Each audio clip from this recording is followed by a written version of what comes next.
আয় আল্লাহ, জাহান্নাম যেইভাবে আসতেছি আমাকে খেয়ে ফেলবে, তুমি আমাকে ছেড়ে দাও। বিনিময়ে তুমি ইয়াউমি ইদিম বিবানি, আল্লাহ তাআলা তুমি আমার সন্তানদেরকে বেঁধে রাখো, তুমি আমার সন্তানদেরকে বাঁধো।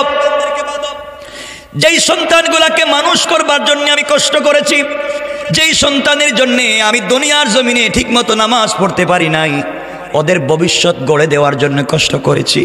আয় আল্লাহ তাআলা, কিয়ামতের মাঠে তুমি আমাকে ছেড়ে দাও, আমার সন্তানগুলাকে বাঁধো।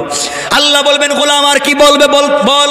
আয় আল্লাহ, যেই সন্তানের জন্য নামাজ পড়তে পারি নাই, যেই সন্তানের ভবিষ্যতের জন্য প্রবাসে ঈদের দিন কাজ করেছি,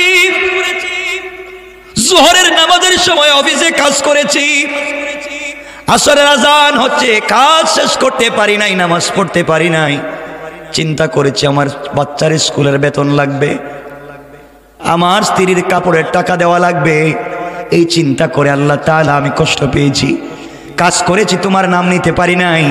এই সন্তানকে তুমি বাঁধো। কথাগুলো মনোযোগ দিয়ে শুনবেন।